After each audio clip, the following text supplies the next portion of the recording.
നമസ്കാരം. എല്ലാ പ്രേക്ഷകർക്കും ഹലോ ഡോക്ടറിലേക്ക് സ്വാഗതം. അപസ്മാരത്തെക്കുറിച്ചാണ് ഇന്ന് ഹലോ ഡോക്ടർ ചർച്ച ചെയ്യുന്നത്.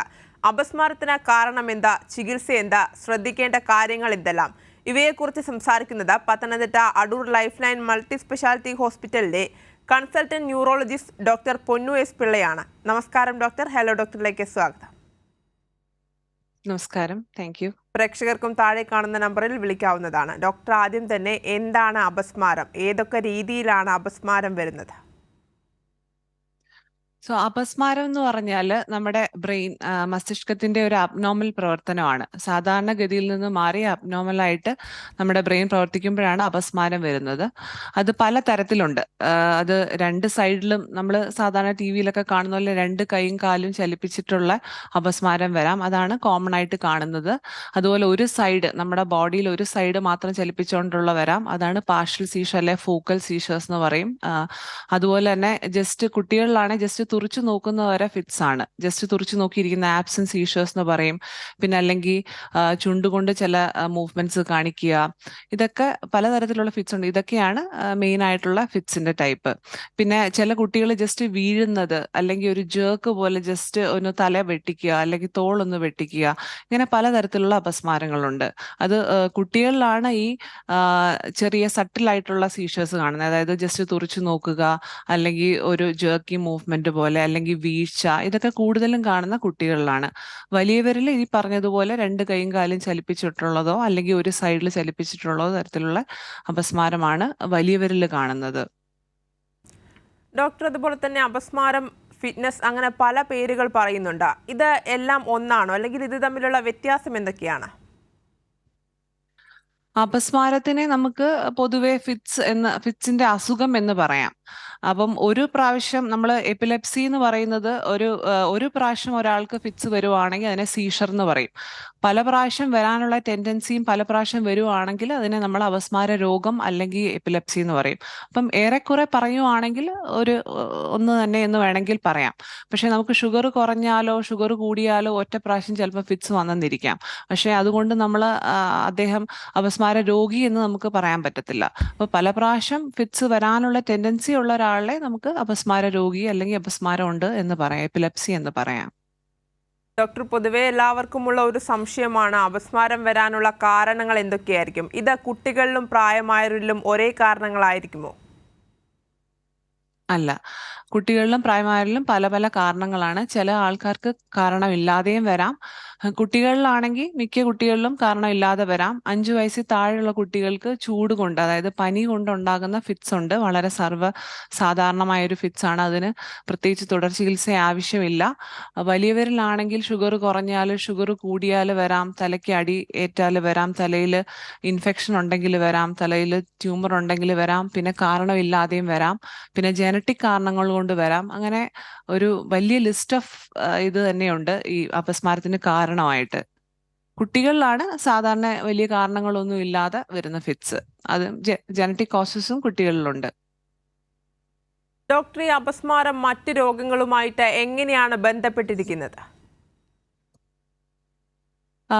ഈ പറഞ്ഞതുപോലെ തന്നെ അതായത് ഈ ഡയബറ്റീസ് ഉള്ള ആൾക്കാർക്ക് ഷുഗർ കൂടിയാലോ കുറഞ്ഞാലോ ഫിറ്റ്സ് വരാം.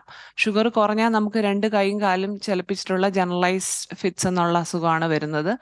ഷുഗർ കൂടിക്കഴിഞ്ഞാൽ സാധാരണയായിട്ട് ഒരു സൈഡിൽ ഫിറ്റ്സ് വരാം. അത് ഫോക്കൽ സീഷേഴ്സ് എന്ന് പറഞ്ഞതാണ്. അതുപോലെ കിഡ്നി രോഗമുള്ളവർക്ക് യൂറിയ കൂടിയത് കൊണ്ട് ഫിറ്റ്സ് വരാം. അങ്ങനെ നമുക്ക് ഹൈപ്പോക്സിക് സീഷേഴ്സ്, ഓക്സിജൻ കുറഞ്ഞത് കൊണ്ട് സീഷേഴ്സ് വരാം. അപ്പം പല കാരണങ്ങളുണ്ട്. നമ്മുടെ നോർമൽ ആയിട്ടുള്ള ബോഡിയുടെ മെറ്റബോളിസം മാറിയത് കൊണ്ട് നമുക്ക് ഫിറ്റ്സ് വരാം. അങ്ങനെ ബാക്കി വേറെ പല അവയവങ്ങളുമായിട്ട് ബന്ധപ്പെട്ട് നമുക്ക് ഫിറ്റ്സ് വരാം. വേറെ കിഡ്നി അസുഖമുള്ളവർക്ക് ഫിറ്റ്സ് വരാം, ഹൃദയത്തിന്റെ അസുഖമുള്ളവർക്ക് ഫിറ്റ്സ് വരാം. അങ്ങനെ പല കാരണം കൊണ്ടും നമുക്ക് ഫിറ്റ്സ് വരാം.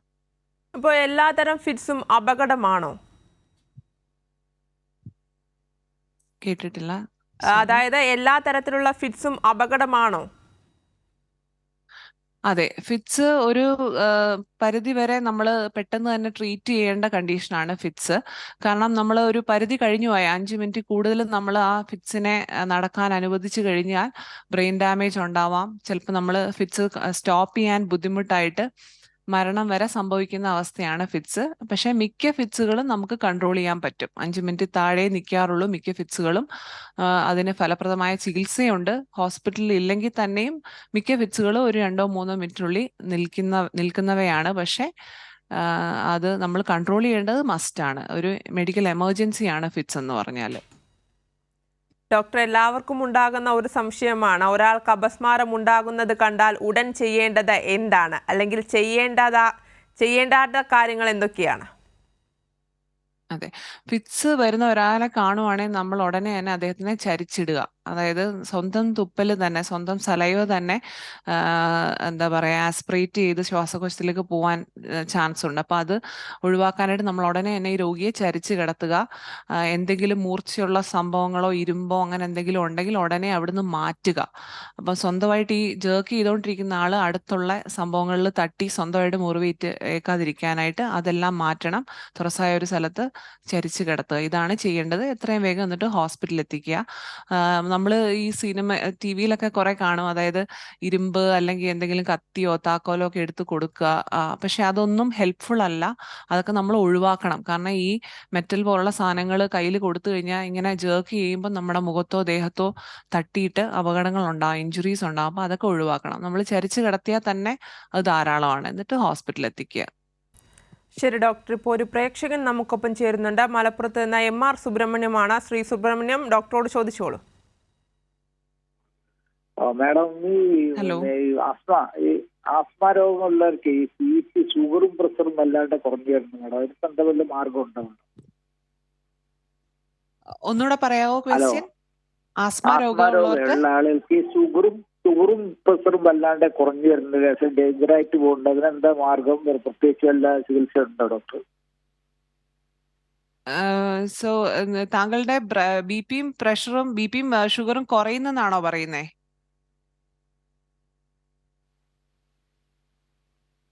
ഇപ്പോ ഹലോ, അതിന് വല്ല മാർഗം ഉണ്ടോ ഡോക്ടർ? ആസ്മ രോഗികളില്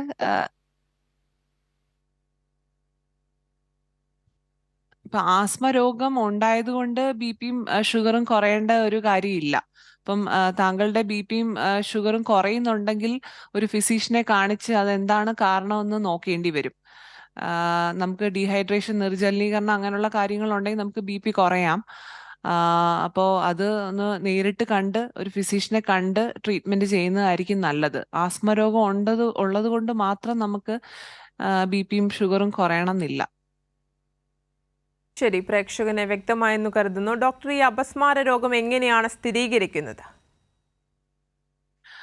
അപസ്മാര രോഗം നമ്മൾ മെയിനായിട്ടും ക്ലിനിക്കലി എന്ന് പറയും. അതായത് നമ്മളൊരു പേഷ്യൻ്റെ ഹിസ്റ്ററി, നമ്മൾ പേഷ്യൻറ്റിനോട് കാര്യങ്ങൾ ചോദിച്ച് മനസ്സിലാക്കും. അപസ്മാരമാണെന്നുള്ള ലക്ഷണങ്ങൾ കേട്ട് മനസ്സിലാക്കും.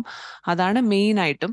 പിന്നെ നമുക്ക് അതിനെ ഹെൽപ്പ് ചെയ്യാൻ, അതാണോ എന്ന് കൺഫേം ചെയ്യാനായിട്ട് നമ്മൾ ഉപയോഗിക്കുന്ന ചില ടെസ്റ്റുകളുണ്ട്. ഒന്ന് EEG എന്ന് പറയും. EEG ടെസ്റ്റുകളിൽ നമ്മൾ അതിനകത്തുള്ള വ്യതിയാനങ്ങൾ മനസ്സിലാക്കും. നോർമൽ ബ്രെയിൻ ആക്ടിവിറ്റി എന്താണ്, നോർമൽ EEG എന്താണെന്നുള്ളത് നമുക്ക് അറിയാൻ പറ്റും. അപ്പം ഫിറ്റ്സ് വരുന്ന കുട്ടികളിൽ അല്ലെ ഫിറ്റ്സ് വരുന്ന ആൾക്കാരിൽ അതിലെ വേവ്സിൽ വേരിയേഷൻ ഉണ്ടാവും. അപ്പോൾ ആ വേരിയേഷൻ വെച്ച് നമുക്ക് കണ്ടുപിടിക്കാൻ പറ്റും ഇന്ന ടൈപ്പ് ഫിറ്റ്സ് ആണെന്നുള്ളത്. പക്ഷേ എല്ലാവരിലും EEG നോർമൽ ആവണം എന്നില്ല. ചില ആൾക്കാരിൽ നല്ലപോലെ ഫിറ്റ്സ് വരുന്ന ആൾക്കാരിൽ പോലും ചിലപ്പോൾ EEG നോർമൽ ആയിരിക്കാം. അപ്പോൾ അതൊരു നമുക്ക് ഹെൽപ്പിംഗ് ആയിട്ടുള്ള, സപ്പോർട്ടിംഗ് ആയിട്ടുള്ള ഒരു ടെസ്റ്റ് മാത്രമേ ഉള്ളൂ.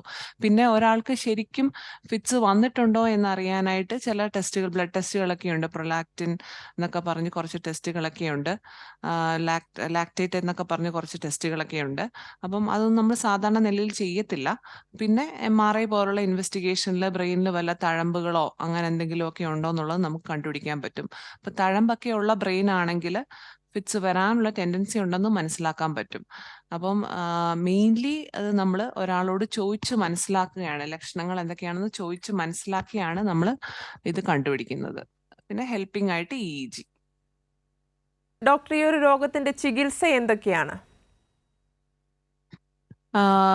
ചികിത്സ യൂഷ്വലി നമ്മളൊരു പേഷ്യന്റ് അപസ്മാരമായിട്ട് വരുവാണ്, നമ്മൾ കാഷ്വാലിറ്റി ഇരിക്കുവാണ്, ഒരു പേഷ്യന്റ് ഫിറ്റ്സ് ആയിട്ട് വരുവാണെങ്കിൽ ഉടനെ തന്നെ നമ്മളത് നിർത്താനുള്ള മരുന്നുകൾ, ഇപ്പൊ ബെൻസോഡയസപ്പീൻ, ഡയസപ്പാം, ലോറസപ്പാം എന്നുള്ള ഗ്രൂപ്പിൽപ്പെട്ട മരുന്നുകളാണ് നമ്മൾ ആദ്യം കൊടുക്കുന്നത്. അത് കൊടുത്തു കഴിഞ്ഞിട്ട് നമ്മൾ ഫിറ്റ്സ് നിന്ന് കഴിഞ്ഞു കഴിഞ്ഞാൽ പിന്നെ നമ്മൾ നോക്കുന്നത് ഫിറ്റ്സ് വരാതിരിക്കാനുള്ള മരുന്നുകൾ, അതായത് പ്രിവെന്റീവ് തെറാപ്പി. അപ്പൊ അത് നമ്മൾ നോക്കും. അതായത് ഈ പേഷ്യന്റ് ഇപ്പൊ ഷുഗർ കുറഞ്ഞിട്ട് ഫിറ്റ്സ് വന്നു, അപ്പൊ അതൊരു വൺ ടൈം ഇവന്റ് ആണ്. അപ്പൊ ആ പേഷ്യന്റ് ചിലപ്പം തുടർ ചികിത്സ ആവശ്യമില്ലാതെ വരും. അതായത് അപസ്മാരത്തിനുള്ള മരുന്ന് കണ്ടിന്യൂസ് ആയിട്ട് കഴിക്കേണ്ട ആവശ്യമില്ല, ഷുഗർ കുറഞ്ഞുകൊണ്ട് വന്ന ഒരു വൺ ടൈം ഇവന്റ് ആണ്. അപ്പൊ അങ്ങനെയുള്ള ഘട്ടത്തിൽ നമ്മൾ തുടർ ചികിത്സ കൊടുക്കാറില്ല. പക്ഷേ ഇപ്പം ഒരു പേഷ്യന്റിന് തുടർച്ചയായിട്ട് ഫിറ്റ്സ് വരാനുള്ള ഒരു ടെൻഡൻസി ഉള്ള പേഷ്യന്റ്, നേരത്തെ പറഞ്ഞ പോലെ ബ്രെയിനിൽ തഴമ്പ്, സ്കാർ, അങ്ങനെയൊക്കെയുള്ള പേഷ്യൻസിന് തുടർച്ചയായിട്ട് ഫിറ്റ്സ് വരാനുള്ള ടെൻഡൻസി ഉണ്ടാവും. അപ്പം അങ്ങനെയുള്ള പേഷ്യന്റ് നമ്മൾ കണ്ടിന്യൂസ് ആയിട്ട് ട്രീറ്റ്മെന്റ് സ്റ്റാർട്ട് ചെയ്യും. അതിന് പലതരം ടാബ്ലറ്റുകളുണ്ട്. മിക്കവാറും ഇതുപോലെ പെട്ടെന്ന് ഒരു ഫിറ്റ്സുമായിട്ട് വരുന്ന കേസസിലാണ് നമ്മൾ ഇഞ്ചക്ഷൻസ് ഉപയോഗിക്കുന്നത്, അല്ലെങ്കിൽ സാധാരണയായിട്ട് നമ്മൾ ടാബ്ലറ്റ് അല്ലെങ്കിൽ സിറപ്സ് ഒക്കെയാണ് ഉപയോഗിക്കുന്നത്. പിന്നെ പുതിയതായിട്ട് കുറെ ട്രീറ്റ്മെന്റ്സ് ഉണ്ട്, വേഗൽ നെർവ് സ്റ്റിമുലേഷൻ എന്നൊക്കെ പറഞ്ഞ് കുറച്ച് ടാബ്ലറ്റ് അല്ലാത്ത ട്രീറ്റ്മെന്റ് ഉണ്ട്. പിന്നെ ഈ ഞാൻ പറഞ്ഞ പോലെ തഴമ്പെന്ന് പറഞ്ഞല്ലോ, തഴമ്പ് കൊണ്ട് ഫിറ്റ്സ് വരുന്നത്, അപ്പൊ ആ തഴമ്പിനെ നമുക്ക് സർജറി ചെയ്ത് നീക്കം ചെയ്യാം. അങ്ങനെയുള്ള സർജിക്കൽ ട്രീറ്റ്മെന്റും അപസ്മാരത്തിനുണ്ട്. ഡോക്ടർ, ഈ ഒരു അപസ്മാര രോഗവുമായി ബന്ധപ്പെട്ട നിരവധി തെറ്റിദ്ധാരണകൾ സമൂഹത്തിൽ നിലനിൽക്കുന്നുണ്ട്. അതായത് മാനസിക പ്രശ്നങ്ങൾക്ക് വരെ ഉണ്ടാകുമെന്ന തരത്തിലുള്ള നിരവധി തെറ്റിദ്ധാരണകൾ അല്ലെങ്കിൽ കിംവദന്തികൾ നിലനിൽക്കുന്നുണ്ട്. ഡോക്ടർ അതിനോട് എങ്ങനെ പ്രതികരിക്കുന്നു? അപസ്മാരം അതൊരു ശരിക്കും പറഞ്ഞു കഴിഞ്ഞാൽ ആ ക്വസ്റ്റ്യൻ എന്ന് പറഞ്ഞാൽ ക്വസ്റ്റ്യൻ കൈൻഡ് ഓഫ് തെറ്റാണ്. നമ്മള് ചില അപസ്മാര രോഗികളിൽ ചെറുതായിട്ട് മാനസികമായിട്ട് പ്രശ്നങ്ങൾ ഉണ്ടാവാം. പക്ഷേ ഒരു ഭൂരിഭാഗം പേഷ്യൻസ്, ഒരു 90-95% ആൾക്കാരിലും അങ്ങനെയുള്ള മാനസിക പ്രശ്നങ്ങൾ ഉണ്ടാവത്തില്ല. പക്ഷേ ഇന്ററിക്ടൽ സൈക്കോസിസ്, പോസ്റ്റിക്ടൽ സൈക്കോസിസ് എന്നൊക്കെ പറഞ്ഞ് ചില കേസുകളിൽ ഒരു മാനസിക പ്രശ്നം പോലെ കണ്ടുവരുന്നുണ്ട്. അത് വളരെ ചുരുക്കം ചില ആൾക്കാരിലാണ്. സാധാരണ നിലയിൽ ഒരു ഭൂരിപക്ഷം ആൾക്കാരിലും അങ്ങനെ ഇല്ല. സാധാരണ ജീവിതം നയിക്കുന്ന ആൾക്കാരുണ്ട്. ഫിറ്റ്സ് അപസ്മാര രോഗികൾ തന്നെ മരുന്ന് കഴിച്ച് കൺട്രോൾ ചെയ്ത് സാധാരണ ജീവിതം നയിക്കുന്ന ആൾക്കാരുണ്ട്. ശരി ഡോക്ടർ, ഒരു പ്രേക്ഷകൻ നമുക്കൊപ്പം ചേരുന്നുണ്ട്. തൃശ്ശൂരിൽ നിന്ന് അനിലാണ്. അനിൽ, ഡോക്ടറോട് ചോദിച്ചോളൂ. ഡോക്ടറെ, ഞാനൊരു എന്റെ മകന് ഒരു 6 വയസ്സുള്ളപ്പോഴാണ് ഫിക്സ് കണ്ടത്. ഫിക്സ് കാണാന്ന് പറഞ്ഞു കഴിഞ്ഞാൽ അത് രാത്രി കിടക്കുന്ന സമയത്താണ് കണ്ടത്. കണ്ടതിന് ശേഷം നമ്മൾ ഈ ഇങ്ങനെ ഉറക്കത്തിലാണ് ഈ കണ്ടത്, ആദ്യമായിട്ട് കണ്ടത്. അങ്ങനെ നമ്മൾ ഡോക്ടറെ അടുത്തേക്ക് അതിന്റെ സ്പെഷ്യലിസ്റ്റിനെ പോയി കണ്ടു, മരുന്നൊക്കെ കഴിച്ചു. അതിനുശേഷം ഇപ്പൊ മകന് 26 വയസ്സായി. ഇനി ഞാൻ ഇപ്പൊ ഈ അടുത്ത് ഡോക്ടറിനെ കണ്ടപ്പോ ഡോക്ടർ EG ടെസ്റ്റ് ചെയ്തിട്ട് പറഞ്ഞു നമുക്ക് അത് ഇനി മരുന്ന് നിർത്താമെന്ന് പറഞ്ഞു. പക്ഷെ മരുന്ന് നിർത്തിയിട്ട് ഡോക്ടർ ഇപ്പൊ 2 വർഷമായി മകനത് കണ്ടിട്ടില്ല. ഇനി വരാൻ സാധ്യതയുണ്ടോ, വിവാഹത്തിന് അനുയോജ്യമാണോ എന്നറിയാൻ വേണ്ടിയിട്ടായിരുന്നു ഡോക്ടർ. അതെ, അപ്പോ ഈ ഇദ്ദേഹത്തിന് ജീവിതത്തിൽ ഒരിക്കലേ വന്നിട്ടുള്ള ഫിറ്റ്സ് അല്ല, ഈ ഫസ്റ്റ് 6 വയസ്സിൽ കണ്ടതിന് ശേഷം 6 വയസ്സിന് കണ്ടതിന് ശേഷം വന്നിട്ടേ ഇല്ല. അല്ല, 6 വയസ്സിന് ഒരു തവണ കണ്ടു. അത് കഴിഞ്ഞ് വീണ്ടും പിന്നെ 1 കൊല്ലം അടുപ്പിച്ച് മരുന്ന് കഴിച്ചു. പക്ഷെ എന്നിട്ടും മരുന്ന് നിർത്തി. അപ്പൊ വീണ്ടും കണ്ടു. കണ്ടപ്പോ വീണ്ടും ഡോക്ടറിനെ കണ്ടു. അപ്പൊ മരുന്ന് സ്റ്റാർട്ട് ചെയ്തു. പിന്നെ മരുന്ന് നിർത്തിയപ്പോ വീണ്ടും കണ്ടു. അങ്ങനെ ഈ ഒരു 10 വയസ്സിന്റെ ഉള്ളിൽ 3 തവണ കണ്ടു. അത് കഴിഞ്ഞ് പിന്നെ കണ്ടിന്യൂസ് ആയിട്ട് മരുന്ന് കഴിച്ചുകൊണ്ടിരുന്നതിന് ശേഷമാണ് ഒരു 25 വയസ്സിൽ ഇപ്പൊ നിർത്തിയിട്ടുള്ളത്. നിർത്തിയതിന് ശേഷം ഇപ്പോ കണ്ടിട്ടില്ല. ഇപ്പൊ 2 കൊല്ലമായിട്ട് കണ്ടിട്ടില്ല. MRI, EEG ഒക്കെ നോർമൽ ആയിരുന്നോ? നോർമൽ ആയിരുന്നു. ആ ടെസ്റ്റ് കഴിഞ്ഞപ്പോഴാണ് ഡോക്ടർ പറഞ്ഞത് ഇനി കഴിക്കേണ്ടതില്ല, മരുന്ന് കഴിക്കേണ്ടതില്ല എന്ന് പറഞ്ഞതിന് ശേഷമാണ് ഇപ്പൊ 2 കൊല്ലം കഴിഞ്ഞിട്ട് ഇപ്പൊ കാണുന്നില്ല. ഓക്കെ. അപ്പൊ മുമ്പ് EG MRI ഒക്കെ അബ്നോർമൽ ആയിരുന്നോ? മുമ്പ് EG പ്രശ്നം ഉണ്ടായിരുന്നോ? അല്ല, അതിന് EG ചെറിയ മാറ്റങ്ങൾ ഉണ്ടായിരുന്നു. അത് കാരണമാണ് കണ്ടിന്യൂ ചെയ്യാൻ പറഞ്ഞത്. ഉണ്ടായിരുന്നല്ലേ? പക്ഷെ അത് കുറഞ്ഞത് EG ടെസ്റ്റ് ചെയ്തപ്പോൾ കുറഞ്ഞപ്പോഴാണ് മരുന്ന് നിർത്താൻ പറഞ്ഞത്. അപ്പൊ നമ്മൾ മരുന്ന് നിർത്തി. പക്ഷെ അപ്പൊ അതെ. മരുന്ന് നിർത്തിയിട്ട് കറക്റ്റ് ഒരു കൊല്ലം കഴിഞ്ഞപ്പോ വീണ്ടും കണ്ടു. അങ്ങനെയാണ് 2 തവണ കണ്ടത് മരുന്ന് നിർത്തിയതിനു ശേഷം. ഉം. ഇപ്പം ഈ ഫിറ്റ്സ് അസുഖമുള്ളവർക്ക് കല്യാണം കഴിക്കുന്നതുകൊണ്ട് ഒരു പ്രശ്നമില്ല. എസ്പെഷ്യലി ഇതിപ്പം ഒരു മകനല്ലേ പറഞ്ഞേ? ആ, അപ്പൊ മതി. ഇദ്ദേഹത്തിന് കല്യാണം കഴിക്കുന്നത് കൊണ്ടോ വിവാഹ ജീവിതം നയിക്കുന്നതിനോ ഒരു പ്രശ്നവും. പിന്നെ ഫിറ്റ്സ് വരുമോ ഇല്ലയോ എന്നുള്ളത് ആണ് ക്വസ്റ്റ്യൻ. ഇപ്പൊ 2 വർഷമായിട്ട് മരുന്ന് നിർത്തിയിട്ട് ഫിറ്റ്സ് വന്നിട്ടില്ല. അപ്പം ചാൻസ് കുറവാണ്. പക്ഷെ എന്നിരുന്നാലും വന്നുകൂടായികയില്ല. അത് നമുക്ക് പ്രെഡിക്റ്റ് ചെയ്യാൻ പറ്റത്തില്ല. പക്ഷേ വേറൊരു കാര്യം എന്ന് പറഞ്ഞാൽ ഇദ്ദേഹത്തിന് 10 വയസ്സിൽ താഴെയാണ് ഫിറ്റ്സ് വന്നത്. 10 വയസ്സിന് ശേഷം ഫിറ്റ്സ് വന്നിട്ടേ ഇല്ല. അപ്പം ഇനിയും ഫിറ്റ്സ് വരാനുള്ള ചാൻസ് വളരെ കുറവാണ്. കാരണം കുഞ്ഞുങ്ങളിൽ ചിലതരം ഫിറ്റ്സുകൾ, അപസ്മാര രോഗം ആ ഒരു പ്രായം കഴിയുമ്പോൾ തനിയെ മാറും. അവര് ആ പ്രായത്തിൽ മാത്രമായിരിക്കും ചില ടൈപ്സ് ഫിറ്റ്സ് വരുന്നത്. അത് അവര് ടീനേജിലോട്ട് കടക്കുമ്പോഴൊക്കെ തനിയെ മാറുന്ന ചിലതരം ഫിറ്റ്സ് ഉണ്ട്. അപ്പം അത് ഏത് ടൈപ്പ് ആണെന്നുള്ളത് പഴയ EGO ഒക്കെ കണ്ടെങ്കിലേ നമുക്ക് കൃത്യമായിട്ട് പറയാൻ പറ്റൂ. അപ്പം ചില സെൽഫ് ലിമിറ്റിംഗ് ആയിട്ടുള്ള ചില തനിയെ മാറുന്ന ചില അപസ്മാര രോഗങ്ങൾ കുഞ്ഞുങ്ങളിലുണ്ട്. ചിലപ്പോൾ അതായിരിക്കാം ഇദ്ദേഹത്തിന് വന്നത്. അതായിരിക്കും 10 വയസ്സ് കഴിഞ്ഞ് പിന്നെ വന്നിട്ടില്ലെന്ന് പറയുന്നുണ്ടല്ലോ. അപ്പം ഇത്രയും നാളായിട്ടും വരാത്തത് കൊണ്ട്, ഇത്രയും നാളായിട്ട് ഇപ്പൊ 2 വർഷമായിട്ട് മരുന്നും കഴിക്കുന്നില്ല, ഇത്രയും നാളായിട്ട് ഏകദേശം 14 വർഷത്തിൽ കൂടുതലായിട്ട് വന്നിട്ടും ഇല്ല. അപ്പം ഇനി വരാനുള്ള ചാൻസ് വളരെ കുറവാണ്. എന്നിരുന്നാലും വിവാഹ ജീവിതം ഇപ്പം നയിക്കുന്നതിനൊന്നും ഒരു പ്രശ്നവും ഇല്ല. ഈ മരുന്ന് ഇപ്പം റീസ്റ്റാർട്ട് ചെയ്യേണ്ടി വന്നാൽ തന്നെയും കുട്ടികൾ ഉണ്ടാവുന്നതിനോ ഒന്നും ഒരു പ്രശ്നവും ഇല്ല. ഡോക്ടർ, ഇപ്പോൾ നമുക്കൊപ്പം ഒരു പ്രേക്ഷകൻ കൂടി ചേരുന്നുണ്ട്. കോഴിക്കോട് നിന്ന് പ്രേമരാജനാണ്. പ്രേമരാജൻ, ഡോക്ടറോട് ചോദിച്ചോളൂ. ശരി. ഹലോ ഡോക്ടർ, നമസ്കാരം. ഹലോ, നമസ്കാരം. ചോദിച്ചോളൂ. എനിക്ക് പൊതുവായിട്ട് ചോദിക്കാനുള്ളത്, എന്റെ അറിയുന്നൊരു ബന്ധു, അവരുടെ ഒരു കുട്ടിക്ക് വളരെ ചെറുതിലെ തന്നെ അപസ്മാരം വന്ന് ഇപ്പോ 10-15 വയസ്സായിട്ടും ട്രീറ്റ്മെന്റ് തുടരേണ്ടി വരുന്നുണ്ട്. ഈ അപസ്മാരത്തില് അതിലങ്ങനെ തുടർച്ചയായിട്ട് കുറെ കാലം നീണ്ടു നിൽക്കുന്നതുണ്ടോ? പിന്നെ കുട്ടികൾക്കൊക്കെ വന്നു കഴിഞ്ഞാൽ പെട്ടെന്ന് മാറുന്നത് അങ്ങനെ പല തരത്തിലായിട്ട്. ഇപ്പോഴും ഫിറ്റ്സ് വരുന്നുണ്ടോ കുട്ടിക്ക്? വരുന്നുണ്ടല്ലേ? ഇപ്പോഴും വരുന്നോണ്ട് തുടർ ചികിത്സ നടത്തിക്കൊണ്ടിരിക്കുന്നുണ്ട്. അപ്പോ ഈ അപസ്മാരത്തിൽ അങ്ങനെ കുറെ കാലം നീണ്ടു നിൽക്കുന്നതും ഫിറ്റ്സ് വരുന്നുണ്ടോ കുട്ടിക്ക് ഇപ്പോഴും? ഇപ്പോഴും വരുന്നുണ്ട്. ഇപ്പം കുറച്ചൊരു ഇടവേളയിലാണ് വരുന്നത്. ആദ്യം വന്ന പോലെ അടുപ്പിച്ച് വരുന്നില്ല. ഓക്കെ. MRI നോർമൽ ആയിരുന്നോ? തലയുടെ MRI ഇപ്പോ ഏറ്റവും അവസാനം ചെയ്തപ്പോ നോർമലാന്നാ പറഞ്ഞത്. അതിന്റെ അടുത്തുള്ള വിവരം അറിയില്ല. എന്നാലും കോമൺ ആയിട്ട് പ്രേക്ഷകർക്ക് ആകെ വേണ്ടി ചോദിക്കുകയാണ്.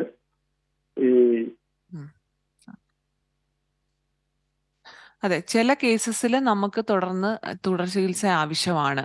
ചില കേസസിൽ കുട്ടികളിൽ ഉണ്ടാവുന്ന ഫിറ്റ്സ് വലിയവർ മുതിർന്ന സമയത്തും ഉണ്ടാവും. ചിലപ്പോൾ ലൈഫ് ലോങ് ചില ആൾക്കാർക്ക് കഴിക്കേണ്ടി വരും. എസ്പെഷ്യലി MRIയിൽ എന്തെങ്കിലും ഈ പറഞ്ഞ പോലെ തഴമ്പോ ഒക്കെയുള്ള കുട്ടികൾക്കായിരിക്കും അത് ഭാവിയിലേക്കും കഴിക്കേണ്ടി വരിക. ഇല്ലെങ്കിൽ തന്നെയും ജനറ്റിക് എപ്പിലെപ്സീസ് എന്ന് പറഞ്ഞാൽ കുറച്ചൊരു കാറ്റഗറി ഉണ്ട്. ജനറ്റിക് മ്യൂട്ടേഷൻസ് കൊണ്ടുണ്ടാവുന്ന ഫിറ്റ്സ്, അതൊക്കെ ചിലപ്പോൾ ലൈഫ് ലോങ് കഴിക്കേണ്ടി വരും. പിന്നെ കാരണമില്ലാതെയും ചില കുട്ടികൾക്ക് ഫിറ്റ്സ് വരാം. അതും ചിലപ്പം ലൈഫ് ലോങ് കഴിക്കേണ്ടി വരും. അത് നമ്മൾ MRI EG ഒക്കെ നോക്കിയിട്ട് ഏത് ടൈപ്പാണ് ഫിറ്റ്സ് എന്നുള്ളത് നമ്മൾ കണ്ടിട്ടാണ് അത് നമുക്ക് ഒരുവിധം പറയാൻ പറ്റുക, ലൈഫ് ലോങ് കഴിക്കേണ്ടി വരുമോ ഇല്ലയോ എന്നുള്ളത്. ചില കുട്ടികളിൽ അങ്ങനെ തുടർ ചികിത്സ ആവശ്യമാണ്. പിന്നെ നേരത്തെ ഡോക്ടർ വിശദീകരിച്ചതാണ്, എന്നാലും ഒരു അന്ധവിശ്വാസമാണെന്ന് തോന്നുന്നില്ലേ? അതിങ്ങനെ പല ഇരുമ്പ് ഇതൊക്കെ കൈകളിൽ പിടിപ്പിക്കുക, അതൊക്കെ കോമൺ ആയിട്ട് പൊതുവിൽ നമ്മുടെ നാട്ടിൻപുറത്തൊക്കെ കണ്ടുവരുന്നതാണ്. അതിലൊന്നും ശാസ്ത്രീയമായിട്ട് ഒരു അടിസ്ഥാനം ഇല്ലല്ലോ അല്ലേ? അതെ, ഞാൻ നേരത്തെ പറഞ്ഞായിരുന്നല്ലോ, ഇരുമ്പൊന്നും നമ്മൾ കൊടുക്കാൻ പാടില്ല. കാരണം ഈ ജേർക്ക് ചെയ്തുകൊണ്ടിരിക്കുന്ന ആളുടെ കയ്യിൽ നമ്മൾ ഇരുമ്പ് കൊടുത്തു കഴിഞ്ഞാൽ സ്വന്തം മുഖത്ത് അത് അടിച്ചിട്ട് പരിക്ക് പറ്റാം. അതുകൊണ്ട് അങ്ങനെയുള്ള കാര്യങ്ങൾ നമ്മൾ ഒഴിവാക്കണം. മൂർച്ചയുള്ളതോ അല്ലെങ്കിൽ തട്ടി പരിക്ക് പറ്റാൻ പറ്റുന്ന കാര്യങ്ങളെല്ലാം ഫിറ്റ്സ് വന്നുകൊണ്ടിരിക്കുന്ന ഒരു രോഗിയുടെ അടുത്തുനിന്ന് മാറ്റി വെക്കണം. അപ്പൊ അതിലൊന്നും ഒരു സത്യവും ഇല്ല, അത് കൊടുക്കാൻ പാടില്ല. ശരി, പ്രേക്ഷകന് വ്യക്തമായെന്ന് കരുതുന്നു. ഡോക്ടർ, ഈ അപസ്മാര രോഗമുള്ളവർ എന്തെല്ലാം കാര്യങ്ങളാണ് ശ്രദ്ധിക്കേണ്ടത്?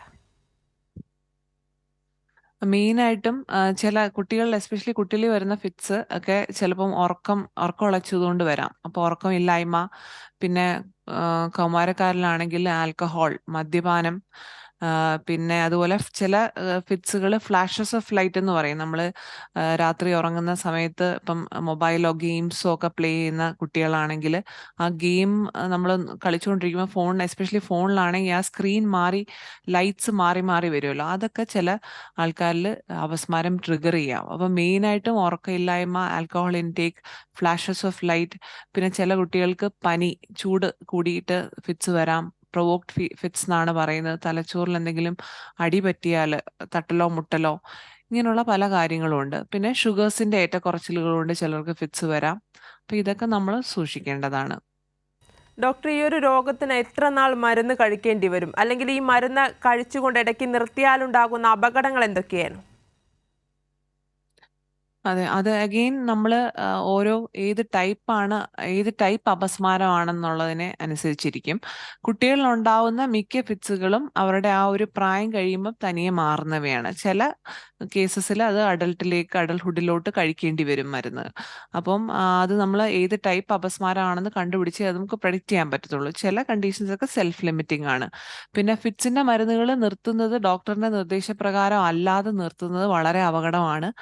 അത് നമ്മൾ ഒരു പേഷ്യന്റ് കുറച്ച് നാളായിട്ട് ഇപ്പോൾ ഫിറ്റ്സ് വരുന്നില്ല, മരുന്ന് നിർത്താം എന്നുള്ളൊരു പ്ലാൻ ഉണ്ടെങ്കിൽ തന്നെ അത് ഡോക്ടറിനെ കാണിച്ചിട്ട് പതുക്കെ ഡോസ് കുറച്ച് വേണം നിർത്താൻ, ഡോക്ടറിന്റെ നിർദ്ദേശപ്രകാരം മാത്രം. അതും ഇൻഡിക്കേറ്റഡ് ആണെങ്കിൽ മാത്രം ഈ EEG MRI ഒക്കെ നോക്കിയിട്ട് ഡോക്ടറാണ് ഡിസൈഡ് ചെയ്യുക. അത് നമ്മൾ നിർദ്ദേശപ്രകാരം അല്ലാതെ നമ്മൾ നിർത്തിക്കഴിഞ്ഞാൽ ഫിറ്റ്സ് വരാം. ഫിറ്റ്സ് ഈ പറഞ്ഞ പോലെ ഒരു മെഡിക്കൽ എമർജൻസിയാണ്. നമ്മളത് ഉടനെ തന്നെ ട്രീറ്റ് ചെയ്യേണ്ട കണ്ടീഷനാണ്. ലൈഫ് ത്രെറ്റനിങ് ആയിട്ട് വരാം. അതുകൊണ്ട് ഡോക്ടറുടെ നിർദ്ദേശപ്രകാരം മാത്രമാണ് ഇങ്ങനെയുള്ള കാര്യങ്ങൾ ചെയ്യേണ്ടത്. ഡോക്ടർ, ഈ കുട്ടികളിലെ അപസ്മാരത്തിൽ എന്തെല്ലാം കാര്യങ്ങളാണ് നമ്മൾ ശ്രദ്ധിക്കേണ്ടത്? അപസ്മാരത്തിൽ എന്തെല്ലാം കാര്യങ്ങളാണ് ശ്രദ്ധിക്കേണ്ടതെന്ന് അല്ലേ? അപ്പം അപസ്മാരമുള്ള രോഗികള് ഈ പറഞ്ഞതുപോലെ ഒരു കൃത്യമായ ദിനചര്യ ഫോളോ ചെയ്യണം. അതായത് കൃത്യമായ ഉറക്കം, കൃത്യമായ ഭക്ഷണം, പിന്നെ ആൽക്കഹോൾ, ബാക്കി അഡിക്ഷൻസ്, അങ്ങനെയുള്ള കാര്യങ്ങളെല്ലാം ഒഴിവാക്കണം. ഈ late night video games, late night mobile കാണുക, അങ്ങനെ ഫ്ലാഷസ് ഓഫ് ലൈറ്റ്, അങ്ങനെയുള്ള കാര്യങ്ങളൊക്കെ ഒഴിവാക്കുക. ഇതൊക്കെ തന്നെയാണ് മെയിനായിട്ട് നമ്മൾ ചെയ്യേണ്ടത്. കൃത്യമായ ദിനചര്യ ഫോളോ ചെയ്ത് കൃത്യമായ അതായത് മെഡിസിൻസ് കറക്റ്റ് സമയത്ത് എടുത്ത് മുന്നോട്ട് നീങ്ങിയ ഒരു കുഴപ്പവും ഇല്ലാതെ സാധാരണ ഒരു നോർമൽ ലൈഫ് ഒരു അപസ്മാരമുള്ള രോഗിക്ക് നയിക്കാൻ പറ്റും. ശരി ഡോക്ടർ, വ്യക്തമാണ്. ഹലോ ഡോക്ടറിന്റെ സമയം ഇന്നിവിടെ പൂർണ്ണമാവുകയാണ്. അപസ്മാരത്തിന് കാരണം എന്താ, ചികിത്സ എന്താ, ശ്രദ്ധിക്കേണ്ട കാര്യങ്ങൾ എന്തെല്ലാം എന്നീ വിഷയങ്ങളെക്കുറിച്ചാണ് ഇന്ന് ഹലോ ഡോക്ടർ സംസാരിച്ചത്. നമ്മുടെ സംശയങ്ങൾക്ക് മറുപടി നൽകിയത് Pathanamthitta Adoor life line multi speciality ഹോസ്പിറ്റലിലെ കൺസൾട്ടന്റ് ന്യൂറോളജിസ്റ്റ് ഡോക്ടർ പൊന്നു എസ് പിള്ളയാണ്. നന്ദി ഡോക്ടർ. ഹലോ ഡോക്ടർ പൂർണ്ണമാകുന്നു. നമസ്കാരം.